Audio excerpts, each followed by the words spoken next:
예, 하여튼 감사합니다. 앞으로 이렇게 좀 당분간이지만 한 달 정도, 한 달 정도 조금 고생하시고, 그것도 참 이런 곳에서, 이런 장소에서 또 새롭게 예배드리는 것도 또 새로운 느낌을 들면서 하나님께 또 감사와 찬양을 드리고 또 새롭게 하나님께 영광 돌릴 수 있을 것 같습니다. 그래서 같이 우리 함께 이 시간을 통해서 좀 불편한 점도 또 하나님께서 더욱더 은혜 주셔서 그 은혜로 변화를 시키는, 지난주 토요일 날 참 그래, 하나님은 저주를 축복으로 바꾸시는 하나님이시기 때문에 우리의 조금이라도 불편한 것을 더욱더 더 큰 은혜로 또 바꿔주시는 분인 줄 믿습니다. 자, 우리 지난주부터 우리가 성령의 열매 시리즈를 시작하셨습니다. 그래서 오늘은 첫 번째 열매인 이 사랑의 열매에 대해서 말씀을 나누려고 하는데요. 우리가 9가지 열매를 이렇게 쭉 보게 되면 이런 열매를 소유하고 있는 사람들을 가만히 보면 제가 자꾸 이렇게 생각나는 그 단어가 하나가 있는데 떠오르는 게 뭐냐면 이런 열매를 쭉 보면서 이 9가지 열매를 쭉 보니까 생각나는 게 거룩이다. 그렇게 생각이 납니다. 이 거룩, holiness. 이 holy라는 그런 생각이 듭니다. 이 사랑과 희락과 오래 참음, 평화. 이게 얼마나 참 거룩한 그런 모습인가. 그런데 이 거룩이란 이 단어는 사실 좀 부담이 됩니다. 거룩하신 하나님 그러면 정말 너무나 좋은데 인간이 어떻게 거룩하게 될 수 있을까? 이 참 굉장히 부담스러운 그런 단어입니다. 우리 인간에게 붙여질 때는. 그러나 하나님은 우리에게 분명히 말씀하셨습니다. I am holy, therefore you must be holy.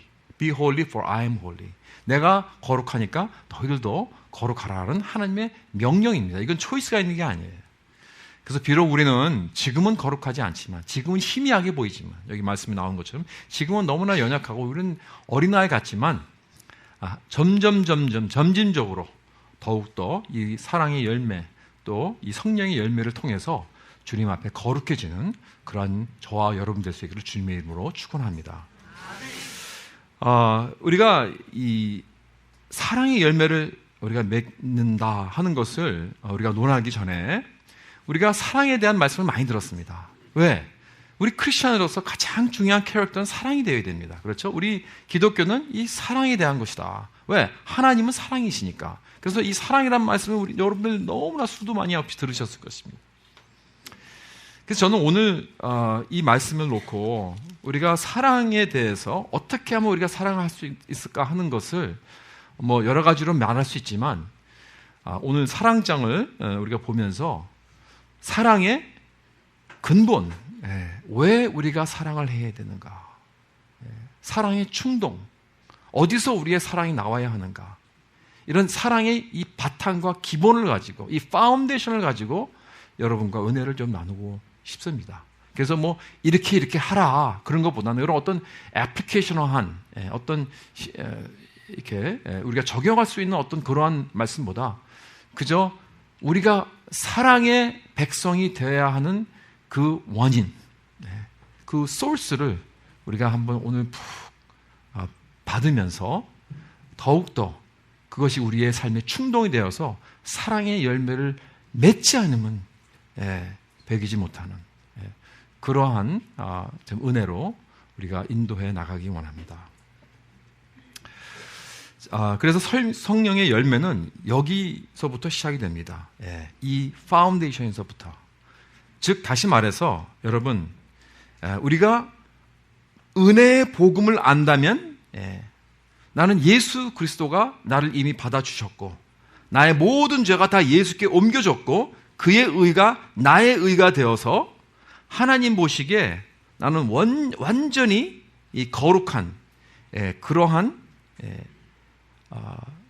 존재다. 그것이 나의 아이덴티티다. 여러분 사랑의 열매는 여기서부터 시작이 됩니다. 다시 말해서 복음의 은혜로부터 시작이 되어야 하는 것입니다. 하나님이 그의 독생자 예수 그리스도를 이미 나에게 통해서 나에게 주신 그 놀라운 축복과 은혜에 반응해서 감사와 기쁨이 넘치고 감사와 순종으로 하나님 앞에 나아갈 때 나는 진정으로 성령의 열매, 사랑의 열매를 맺을 수 있다는 것입니다. 여기서부터 시작이 되는 거예요. 그래서 우리는 이 기준과 바탕을 꼭 기억해야 됩니다. 그렇기 때문에 비교적 처음 교회를 나오신 분들은 뭐 우리가 또 오랫동안 교회를 나오신 분들도 그렇지만 우리가 왜 교회에 나오는가 이 질문을 우리가 한번 해봐야 됩니다. 자주 해봐야 됩니다. 어떤 분은 죄책감 때문에 나오시는 분들이 있습니다. 내가 그동안 지은 죄가 많기 때문에. 그런데 성경의 하나님은 긍휼의 하나님이시라 하더라. 그래서 내가 교회에 나와서 그 긍휼의 하나님을 좀 만나서 나의 이 정말 나를 억누르고 있는 이 죄책감, 내가 평생에 지은 죄가 너무나 많기 때문에 이 문제를 좀 해결해 주실 수 있을까? 그래야 되겠다. 그래서 이 긍휼하신 분이 나의 죄를 해결해 줄 수 있는 분이기 때문에 내가 교회에 나오고 싶다. 이렇게 해서 나오시는 분들이 있습니다. 물론 좋은 것입니다. 잘못된 건 없습니다. 그렇죠? 하나님을 따르는 이유가, 하나님을 찾는 이유가 그가 긍휼하신 분이고 죄를 해결해 줄 수 있는 분이기 때문에. 또 어떤 분은 나는 연약하기 때문에, 나는 실패하고, 나는 너무나 이 인생을 나 혼자 살아갈 수 없기 때문에 난 도움이 좀 필요하다. 그런데 하나님은 능력이 있으신 분이시다. 전지전능하신 분이라고 하더라. 그래서 내가 그 하나님과 좀 만나서 그분이 나를 좀 도와줄 수 있도록 나에게 힘을 주시고 그래서 내가 인생을 좀 더 성공적으로 살아갈 수 있도록. 그래서 도움이 필요해. 내 삶에 도움이 필요해서 교회에 나오는 분들이 있습니다. 물론 이것도 잘못된 건 아닙니다. 절대로. 좋습니다. 나는 하나님이 능력의 하나님이기 때문에 하나님을 좀 만나고 하나님을 알고 싶습니다. 도움을 받고 싶습니다. 근데 여러분, 그래서 우리 모두는 뭐 이렇게 나의 죄책감을 해결해 주시는 하나님, 나의 어떤 도움이 될 수 있는 능력의 하나님을 만나기 위해서 내가 하나님 앞으로 나올 수 있습니다. 여기 있는 그 많은, 아마 거의 다 이러한 어떠한 나의 연약함을 해결할 수 있는 그런 하나님이 될 수 있기를, 그런 하나님을 만날 수 있기를 바라면서 신앙을 세워나가고 또 교회에 나오는 분들이 아마 거의 다일 것입니다. 그러나 여러분 한번 가만히 생각해 보십시오. 물론 둘 다 나에게 도움이 되기 때문에 하나님을 만나는 것. 그러나 그것은 궁극적인 목적은 무엇입니까? 그것은 결국 나를 위해서 나에게 도움이 되고 내가 유익하기 때문에 하나님을 만나는 것 아닙니까?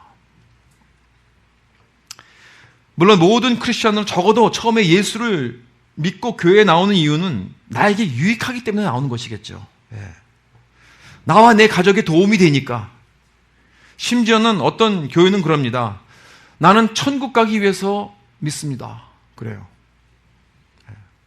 또 어떤 사람은 극단적으로 이렇게 얘기를 합니다. 만약에 천국이 없다면 나는 예수 안 믿겠습니다. 이렇게까지 극단적으로 말하는 것도 전 들었어요. 물론 모든 믿는 자들의 소망이 이 본향인 천국인 것은 맞지만, 여러분, 내가 진정 예수님을 사랑한다면, 내가 예수님을 믿는 자라면 이렇게 말하고 생각하는 것이 이게 올바른 것인가? 뭔가 좀 잘못되지 않았나? 생각을 좀 해볼 수 있습니다. 여러분, 내가 만약에 배우자에게, 내 아내에게, 내가 당신과 결혼한 이유는 좀 자식을 얻어야 하겠어. 그러기 위해서 당신과 결혼을 했어. 그랬다면 그 말을 듣고 좋아할 아내가 어디 있겠습니까? 또한 아내가 남편에게 내가 당신과 결혼한 이유는 당신이 돈은 잘 벌잖아.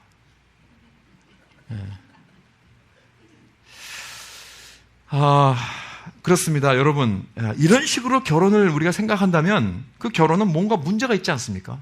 그렇죠? 그렇다면 우리는 진정 나는 하나님을 사랑하는 것인가, 아니면 나는 그저 하나님을 이용하는 것인가?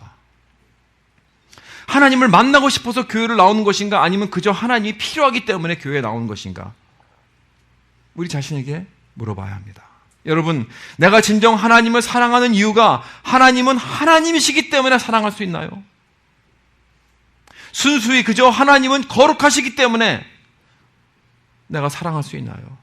하나님은 정결하시고 하나님은 완전하시고 하나님은 선하시고 하나님은 위대하시기 때문에 그저 하나님은 하나님이시기 때문에 내가 하나님을 사랑할 수 있나요? I love you because God, you are God. Nothing more, nothing less. 네. 여러분, 내가 하나님을 이용할 수 없어도, 여러분, 내가 하나님을 사랑하고 하나님과 관계를 맺으면서 나에게 오는 베네핏이 하나도 없다고 할지라도, 네. 그저 하나님께서 이미 나에게 베풀으신 그 은혜가 너무나 크기 때문에, 그리고 하나님은 영원하신 하나님이시고 영원하신 사랑이시고, 하나님은 하나님 같은 분은 다시는 없기 때문에, 그저 하나님은 하나님이시기 때문에 그저 하나님만 바라보며 기뻐하며 그를 즐거워할 수 있나요? 사랑하는 성도 여러분, 참 사랑이란 이런 것입니다. 내가 아무것도 받지 않고 기대하지 않고 도움이 되지 않아도 그저 순수히 그 사람만을 위해서 사랑하는 것. 내가 순수히 그저 사랑하기 때문에 사랑하는 것. 여보, 나는 당신을 사랑하는 것은 당신이 나를 위해서 이렇게 많은 것을 해주셔서 그런 것이 아니고 그저 당신을 사랑하기 때문에 사랑하는 거야 라고 말할 수 있나요? 내 배우자에게. 뭐 쉽지 않죠. 쉽지 않을 것입니다. 저는 가끔 그런 스토리를 듣습니다. 완전히 자기 몸을 가누지 못하는 그러한 신체 장애자에게 그 장애자를 사랑해서 결혼을 하는 그런 스토리들 여러분 들어보셨죠? 평생 그 사람은 그 남편이나 아내를 돌봐야 합니다. 평생. 뭐 얻을 게 별로 없어요. 나는 그냥 완전히 이제 앞으로 이 사람을 돌봐야 됩니다. 그걸 압니다. 그럼에도 불구하고 그 사람 뭐라 그러냐면 그것도 기쁘게 이것이 나의 소명입니다. 내가 이 일을 위해서 난 태어났습니다. 라고 하면서 기쁘게 그 사람을 그렇게 사랑하면서 결혼해서 사랑하는 그 남편이든지 뭐 아내든지 돌보는 그러한 사람들이 있더라고요. 와, 정말 놀라운 사랑입니다. 보기 드문 사랑입니다. 여러분, 하나님은요, 우리를 사랑하실 때 내가 너를 영원한 사랑으로 사랑하노니 네가 나에게 이렇게 해줬기 때문에 내가 너를 사랑하는 것이 아니라는 거예요. 여러분, 이렇게 말하지 않으십니다. 내가 너를 사랑하는 것은 나는 사랑이기 때문에 사랑하는 것이다, 이러겁니다. 우리가 이렇게 하나님이 일방적이고 무조건적인 사랑을 경험하고 나면 우리는 예수 그리스도를 구주로 영접하고 이제 완전히 하나님에 속한 자녀가 되는 것입니다. 나는 비록 형편없고 수많은 죄를 지었기 때문에 아무 자격이 없지만 하나님은 오직 나의 믿음을 통하여 그저 받아주셨습니다. 난 이제 하나님에 속한 사람입니다. 하나님 안으로 들어왔습니다. 이젠 그 반응으로 주님 감사합니다. 주님 사랑합니다. 이제 주님을 이용하지 않고 그저 주님이시기 때문에 나는 주님만 따라가겠습니다. 주님만 사랑하겠습니다. 그저 주께 가까이 나아가겠습니다. 그 찬양같이 아무것도 원하지 않고 그저 주님께만 가까이 나가는 것만으로 난 만족하겠습니다. 라고 고백하는 것이 진정한 사랑입니다. 여러분, 이러한 마음과 자세로 주님 앞에 나아갈 때 이제부터 여기서부터 사랑의 열매를 우리가 논할 수 있어요. 제대로 맺을 수 있는 것입니다. 그래서 오늘 말씀은 그 유명한 고린도전서 13장에 나온 이 사랑장에 대한 말씀인데, 여러분, 이 배경은요 바로 전장인 고린도전서 12장 이 말씀이 이 배경입니다. 여러분, 고린도전서 12장은 우리가 잘 알잖아요. 이거는 은사장입니다. 그렇죠? 성령의 은사. 우리는 지금 성령의 열매에 대해서 말씀을 나누고 있죠. 그런데 12장은 성령의 은사에 대해서 지금 쭉 썼는데, 보니까 이 고린도 교회가요 보통 성령의 은사가 많은 교회가 아니지 말이에요. 아주 성령의 은사가 많았어요. 능력이 많았습니다. 그런데 그 놀라운 것은 이 사람 1절부터 3절을 보니까 이 은사가 뭐 방언과 천사의 말을 할 줄 알고 예언하는 능력이 있고 모든 비밀과 지식이 있고 산을 옮길만한 믿음도 있고 내 몸을 불사르게 내주는 구제도 하는 여러 가지 귀한 은사들로 사역들을 잘 감당하고 있는 교회예요. 그런데 문제가 생겼어요. 너무 은사를 강조하자 보니까 자랑하고 시기하고 투기하고 당을 짓고, 이 교회가 보통 문제가 많은 교회가 아닙니다. 능력은 있습니다. 은사는 있습니다. 그런데 뭐가 빠졌어요? 사랑이 없어요. 사랑이. 그래서 이 고린도 교회가 모자라는 이 사랑, 이 12장 마지막 절에 31절에 보면 그래서 그렇죠? 너희는 더욱 큰 은사를 사모하라. 내가 또한 가장 좋은 길을 너에게 보이리라 하면서 이제 13장 사랑장을 이렇게 보여주시는 겁니다. 그렇죠? 그래서 여기 첫 3절에서 사도 바울이 강조하는 것은 이런 모든 훌륭한 은사를 가지고 큰 사역들을 잘 감당하지만 사랑이 없으면 아무것도 아니라는 거예요. 소용없다는 것입니다. 예. 아무런 유익도 없다.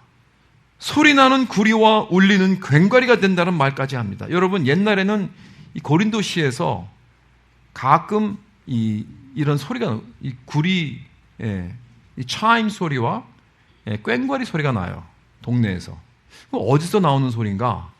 이것은 이방 신전에서 들리는 소리입니다. 이방 그 사제들이 그 신들을, 이방 신들을 깨우려고 이 괭과리를 치고 이 차임을 하는 거예요. 다시 말해서 이건 뭐냐면, 여러분, 이 아무리 내가 어떤 훌륭한 능력과 은사로 사역을 해도 사랑 없이 한다면 이것은 하나님을 위한 것이 아닌 아무에게도 유익이 없는 정말 이방 종교의식밖에 되지 않는다는 것입니다. 그렇기 때문에 고린도전서 12장 31절에 너희들이 필요한 것은 가장 큰 은사인 이 사랑의 은사. 사랑 없이는 아무것도 아니다. 사랑이 가장 중요하고 가장 먼저 가장 큰 은사라고 하면서, 그러면서 이 사랑에 대해 소개를, 이것이 바로 사랑의 열매가 가장 첫 번에 나오는 이유가 여기 있는 것입니다.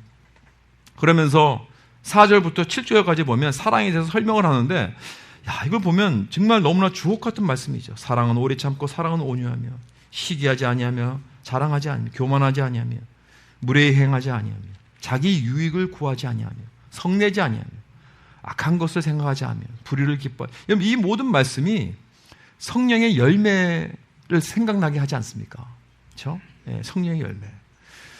근데 이런 많은 정말 주옥 같은 말씀을 가지고 우리가 은혜를 나눌 수 있지만 오늘은 한 가지만 보겠습니다. 여기 8절에 보니까 무슨 말씀이 나오냐면,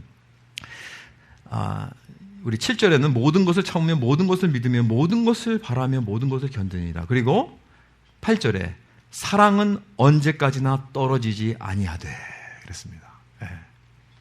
Love never fails. 이게 참 놀라운 말씀입니다. 사랑은 절대로 실패하지 않는다고. 여러분, 그러나 우리는 다 인정합니다. 나는 사랑에 실패한 사람들입니다. 여러분들은 다 사랑에 실패한 사람들입니다. Never failing 사랑을 해보지 않은 사람입니다. 그렇죠? 물론 지금 근데 나는 여태까지 지금 40년 동안 우리 아내하고 남편하고 살았는데 무슨 소리냐. 그래도 많은 교육은 견디는 거예요. 진짜 사랑이 아니죠. 그렇죠? 근데 여러분, 사랑은 언제까지 never fails, 실패하지 않는다.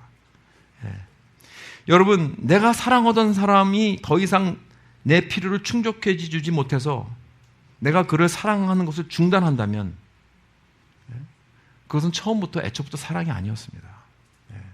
내가 누구를 기법했다면 그 사람은 처음부터 사랑하지 않았습니다. 그러니까 그 사람이 주는 나에게 어떤 유익을 사랑한 거지, 베네핏을 사랑한 것이지, 뭐 어떤 나의 안정감과 평안함을 사랑한 것이지 그 사람 자체는 아니었습니다. 실패를 했다면 그 사람은 나에게 그저 그런 다른 것을 갖기 위한 수단밖에 되지 않았다는 거예요. 많은 경우에 우리는 사람들을 수단으로 사용합니다. 내가 바라는 것은 다른 것입니다. 내가 그 사람을 진정 사랑했다면 나는 언제나 용서할 것입니다. 언제나 견딜 것입니다. 언제나 믿을 것입니다. 언제나 참을 것입니다. 그리고 그 사람 자신만을 기뻐할 것입니다. 여러분, 이것이 참 사랑이라면 이 자리에서 나는 사랑에 실패한 적이 없다고 말할 사람은 아무도 없죠. 다 실패했습니다. 여러분, 우린 다 실패했습니다. 여기 4절부터 7절의 사랑을 우리는 한다고 해봤지만 사실은 다 미달입니다. 지금도 못하고 있는 것이 사실입니다. 우리는 모두가 다 사랑의 실패자입니다. 그런데요, 놀라운 사실은 뭔지 아십니까? 우리 모두가 다 그런 사랑을 받기를 원해요. 우리는 하지 못하면서. 우리가 다 그런 사랑을 필요로 합니다. 예. 여러분, 우리들은 진짜 사랑을 받기 원해요. 무조건적인 사랑을 받기 원해요. 내가 비록 실수하고 너무나 연약하고 부족하고 넘어져도 다른 사람들이 나를 용서해 주기 원합니다. 받아주기 원합니다. 이 모습 이대로. 그렇죠? 그러한 거룩하고 신령하고 완전한 사랑을 우리는 갈구하고 원합니다. 그러나 아이러니한 것은 아무도 그 사랑을 해줄 수 없어요. 나 자신도 남에게 그런 사랑을 해주지 못합니다. 그리고 나는 노골적으로 얘기를 해요. 나는 그렇게 못합니다. 난 할 수 없습니다. 그러면서 왜 남에게 그걸 요구합니까? 우리는 남에게 그걸 요구하더라고요. 이것이 인간의 더블 스탠더드입니다. 이중적인 기준. 우리 모두가 다 있어요. 나에게는 우리는 정말 아주 관대합니다. Very generous, 나한테는. 뭐 인간이 그럴 수도 있는 거지. 내가 실수하면. 그러나 남이 실수하면 어떻게 해요? 철저합니다. 어떻게 그럴 수 있느냐고. 그렇죠? 이것이 우리 인간의 더블 스탠더드예요. 그렇죠? 그러니까 이것이 우리 모두의 모습이라는 것입니다. 남에게는 완전한 사랑을 요구하면서 자기는 하지 못하는 것. 이것이 우리의 문제입니다. 그렇다면 우리는 모두가 다 사랑의 실패자입니다. 다 문제 있지요. 사랑의 열매를 맺지 못해. 이 문제를 우리는 어떻게 해결할 수 있는가? 그렇기 때문에 우리는 참 사랑을 만나야 합니다. 참 사랑을 경험해야 합니다. 여러분, 우리 크리스찬들은 누구입니까? 바로 이 참 사랑을 만난 사람들입니다. 경험한 사람들입니다. 여러분, 참 사랑을 만나고 나면 내가 얼마나 부족하고 형편없는 그런 실패자인지 나에게 보여줄 것입니다. 참 사랑을 만나고 나면 그야말로 나는 이 사랑 없이는 난 소망 없는 죄인이구나 하는 것을 느끼게 해줍니다. 여러분, 율법이 그걸 보여주고 있지 않습니까? 율법을 종합해서 우리에게 주신 것이 10계명 아닙니까? 그 10계명은 뭐에 대한 것입니까? 1부터 4계명은 하나님에 대한 사랑, 그 다음에 5계명부터 10번째 계명은 사람에 대한 사랑 아닙니까? 그래서 하나님 사랑, 이웃을 내 몸같이 사랑하라는 예수님의 그 말씀, 그게 바로 10계명이고 그게 바로 전체적인 율법 아닙니까? 그렇죠? 그러나 그 율법이 우리에게 계속 보여주시는 것은 우리는 이 사랑을 계속 깨트리는 거예요. 왜 우리가 거짓말을 합니까? 사랑이 없어서 거짓말을 합니다. 왜 우리가 우상숭배를 합니까? 하나님을 사랑하지 못해서 그런 거 아닙니까? 왜 우리가 남의 것을 도적질합니까? 사랑이 없어서 그런 거 아닙니까? 왜 우리가 탐을 냅니까? 사랑이 없어서 그런 것입니다. 결국 우리는 사랑이 없어서 하나님을 제대로 예배하지 못하고 경배하지 못하고 또 이웃을 내 몸과 같이 사랑하지 못하고 이웃을 착취하고 그러한 일들을 하는 것입니다. 그래서 모든 하나님의 율법은 우리가 사랑의 실패자라는 것을 보여주는 것입니다. 우리는 결국 사랑의 빚진 자다. 그렇기 때문에 나는 가치 없는 죄인이요 저주를 받아 마땅한 존재자라는 것을 느끼게 해주는 것이 바로 율법입니다. 그래서 그 율법은 몽학선생이라고 그랬잖아요. 그래서 나는 이 사랑이 결핍 때문에 이 사랑이 필요하고 나는 참 사랑을 만나야 한다. 그거 없이는 나는 도저히 살 수 없다. 그러나 우리는 참된 사랑이 계시는데 그분을 무시하고 자꾸 다른 사람에게 뭐 퍼펙트 사랑을 우리 받으려고 요구하고 있잖아요. 그래서 내 자신을 볼 때 우리는 이걸 느끼게 됩니다. 참 사랑을 만나려면 내가 이 사랑의 실패작이라는 것을 깨달아야 됩니다. 먼저. 우리 모두는 여기 나오는 고린도전서 13장에 나오는 이 떨어지지 않는 이 사랑에 실패했지만 good news는 뭐냐? 복음은 무엇입니까? good news. 기쁜 소식은 뭐냐면 절대로 실패하지 않는 사랑이 있다는 거예요. 떨어지지 않는 사랑이 있습니다. 모든 것을 다 참고 견디고 믿고 바라는 사랑이 있습니다. 상대방 그 모습 그대로를 사랑하고 그 자체를 사랑하고 기뻐하고 즐거워하는 그 사랑이, 그 무조건적인 사랑이 있다는 것입니다. 내가 아직 죄인 되었을 때에 날 사랑하신 사랑이 있습니다. 내가 미워하고 침뱉고 배반하고 죽이고 했는데 이런 무가치한 나에게 다가와주고 끝까지 나를 붙잡고 희생하신 사랑이 있다는 것입니다. 여기 고린도서 13장에 바울이 사랑에 대해서 쓸 때요, 너희는 오래 참아라, 너희는 온유하라 이렇게 쓰지 않았습니다. 사랑은 오래 참고 사랑은 온유하고. 이게 무슨 말입니까? 지금 사랑을 인격화했습니다. 마치 사랑이 어떤 사람인 모양, somebody, person인 모양 그렇게 표현했어요. 여러분, 성경에서는 소망을 인격화한 적은 없습니다. 믿음을 인격화한 적이 없습니다. 그러나 사랑은 인격화를 시켰습니다. 왜 그랬을까요? 왜냐하면 그 완전한 사랑은 인격이기 때문에, 사람이기 때문에. 오직 이 역사에 단 한 번 계셨던 완전한 사람이셨기 때문에 그렇습니다. 이 사람은 그 사랑 때문에 버림받은 자입니다. 겟세마네 동산에서 앞으로 다가올 고난을 보고 옆에 있던 제자들에게 나와 같이 함께 기도하자. 그러나 그 야속한 제자들은 계속 꾸벅꾸벅 졸고 있었습니다. 그러나 그 사랑은 제자들을 끝까지 덮어주고 이해하고 사랑하고, 그래, 마음은 원이로되 육신이 약하구나. 그 뜻은 뭐냐면, 그래, 네 마음은 있지. You mean well. 그런 뜻입니다. 이렇게까지 이해해 주십니다. 그리고 끝까지 자기를 못 박는 그 로마 병정들을 위해서도, 자기에게 침뱉고 자기에게 채찍질하는 그런 사람들을 위해서도 끝까지 저의 죄를 용서해 주옵소서. 완전히 자신을 100% 다 주고 우리의 죄를 덮어주셨습니다. 바로 예수 그리스도이십니다. 예수님은 무엇을 위하여 죽으셨습니까? 여러분, 무엇을 위하여 우리를 사랑하신 것입니까? 그저 나와 여러분을 위하여입니다. 여러분과 저에게서 뭘 얻으려고 하신 것이 아닙니다. 우리는 예수님께 드릴 게 하나도 없습니다. 아무것도 없습니다. 그분을 위해서 할 수 있는 거 아무것도 없습니다. 그저 우리만을 위해서 사랑하신 것입니다. 여러분, 이렇게 아무것도 위하지 않고 아무것도 기대하지 않고 그저 나만을 위해서 사랑한 사람이 있나요, 이 세상에? 여러분, 그런 상황 경험하셨나요? 예수님 외에. 뭐 어떤 분은 그렇게 말씀할 수 있을 것입니다. 우리 어머니가 그렇게 나를 사랑하셨습니다. 물론 이 세상에는 인간적인 관계에서 아마 부모의 사랑이 아마 가장 가까울 것 같아요. 그런 무조건적인, 그런 아름다운 아가페적인 사랑, 나만을 위해서 그저 아무것도 기대하지 않고 나한테 주는 그런 사랑은 아마 부모의 사랑이 제일 가까울 것 같은데, 저도 부모가 됐잖아요. 아니, 되는 게 아니라 저도 부모잖아요. 그런데 솔직히 말해서 우리 솔직히 말하면 기대가 있어요. 뭔가 나한테 돌아오는 게 있겠지라는 그런 마음이 있어요. 없지 않아. 내가 쟤네들한테 잘해주는 이유는, 솔직히 말하면 그렇지 않아요? 그죠? 여러분, 부모의 사랑도 자녀를 위해서 전부 희생하고 사랑해 준다고 하지만 아무 기대를 전혀 하지 않는 그러한 부모는 없을 것입니다, 여러분.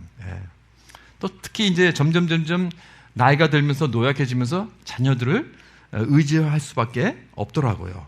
그래서 아무리 이 사랑이 많은 부모도 이 순수하게 자녀들을 그냥 내 몸이 부서져라 이렇게 섬겨주는 그러한 부모는 없어요. 저는 이렇게 어르신들 이렇게 신방하면서 보니까 아직까지도 그 자녀들을 위해서 뭐 아이들을 봐주고 하는 그런 분들이 많이 계시는데, 여러분, 그 애 보는 거 보통 일이 아니더라고요. 처음에는 뭐 기쁜 마음으로 하시겠죠. 근데 끝까지 하는 거는 그거 힘듭니다. 끝까지 하는 것은. 거절도 못하고, 그냥 이뻐하는 척 하면서 봐주는데, 표정도 내지 못해요. 근데 이 아이들이, 그저 우리 엄마는 우리 아이들이 그냥 너무 예뻐 죽겠어 그냥 보고 싶어가지고 봐준 자고 그냥 냅다 맡겨요. 속셈은 모르고. 근데 가만히 보니까 이거 어떤 분이 그러셨거든요. 이 손주들이 올 때는 좋은데 갈 때는 더 좋다고 그러는데 그 말이 뭔지 알겠더라고요. 여러분, 참 이게 다 여러분, 이 세상에는요, 그렇다면 우리 부모들도 그렇다면 이 세상에는 아무것도 바라지 않고 기대하지 않고 끝까지 그 상대방을 위해서만 사랑해 준 사람은 없습니다. 이사야 49장에 말씀하셨잖아요. 여인이 어찌 그 젖먹는 자식을 잊겠으며 자기의 태에서 난 아들을 긍휼히 여기지 않겠느냐. 그들은 혹시 잊을지라도 나는 너를 잊지 아니할 것이니라. 하나님의 말씀입니다. 예. 심지어는 가장 인간적으로 가까운 이 넘치는 그 부모의 사랑이라 할지라도 있습니다. 사랑은 실패합니다. 결국은. 예. 그렇죠? 그러나 나 여호와는 너를 절대 실패하지 아니하노라. 예, 오직 한 분이 예수 그리스도밖에 없다는 사실을 믿으시기 바랍니다. 오직 예수만이 나 그대로 사랑하셨습니다. 아무것도 바라지 않고 내가 뭘 바칠 것을 기대하지도 않고 그저 이 모습 이대로 나만을 끝까지 사랑하신 분 딱 한 분 계셨습니다. 크리스찬이란 바로 이 사랑을 만난 사람들입니다. 내가 아직 죄인 되었을 때 죄로 물들은 비참하고 더러운 이 모습 이대로 받아주시고 사랑해 주셔서 나만을 사랑해 주시고 내가 그 사랑을 체험할 수 있게 해주신 그 사랑을 우리는 다 체험했습니다. 여러분 탕자의 스토리 아시죠? 탕자의 스토리.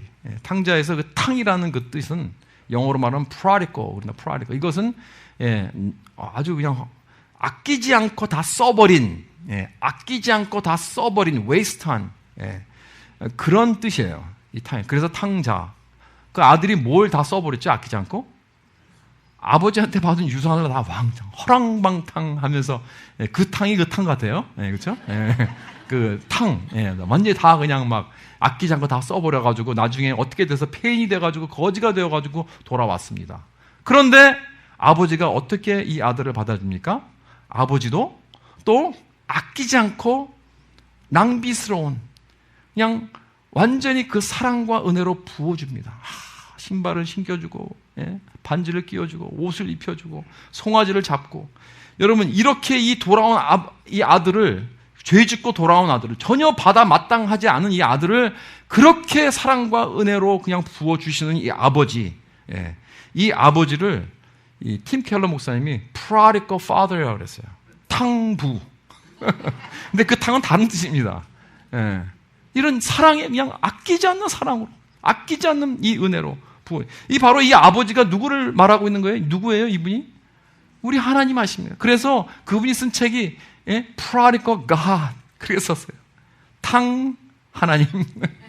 이런 이게 바로 그러니까 이 Prodigal Son 이 탕자 이야기는 이 탕자 이야기가 아니에요. 이거는 Prodigal God에 대한 스토리라는 것입니다.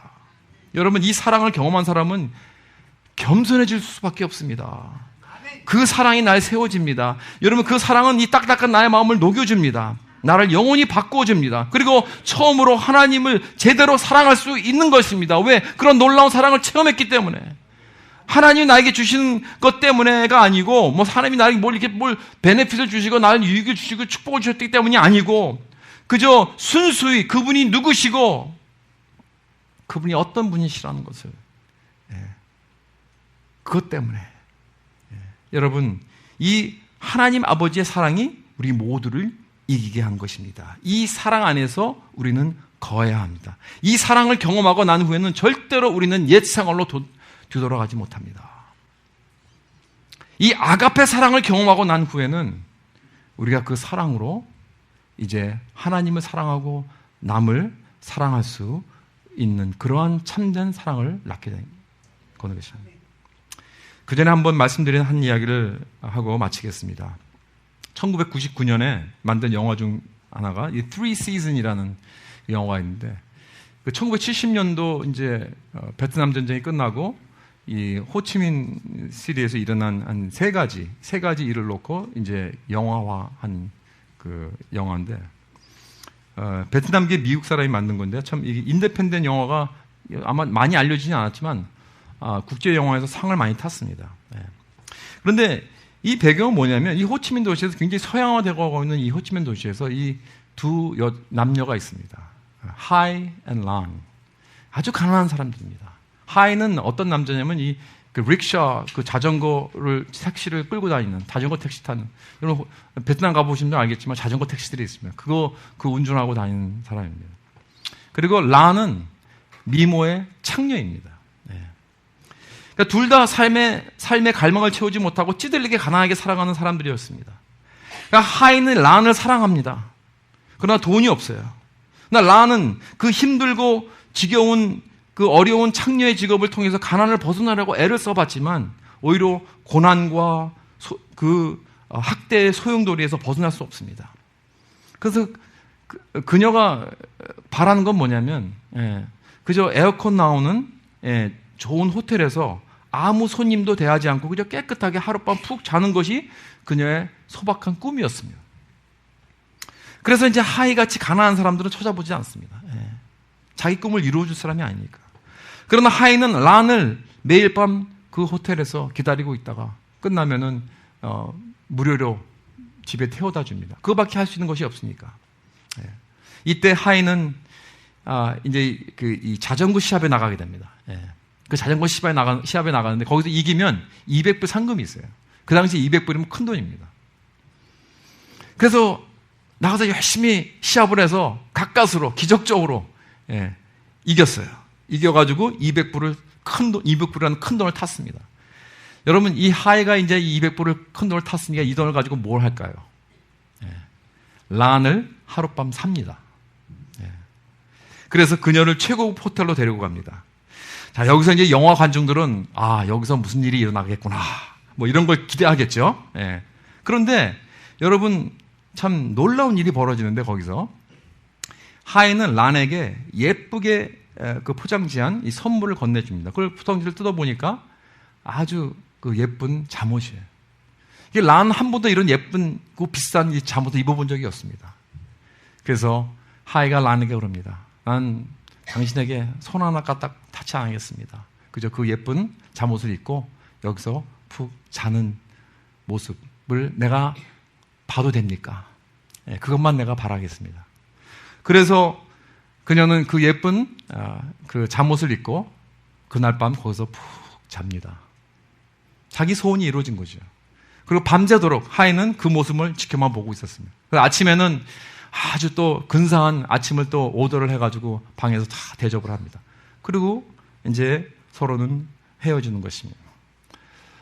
처음에는 이 란이 이 남자가 왜 이렇게 나에게 너무나 잘해주고 대해주고 이게 불편했어요.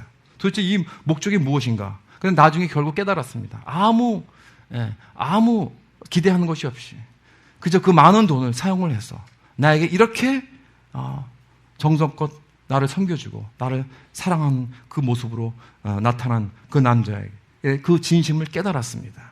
처음으로 놀라운 대접을 받아본 거예요.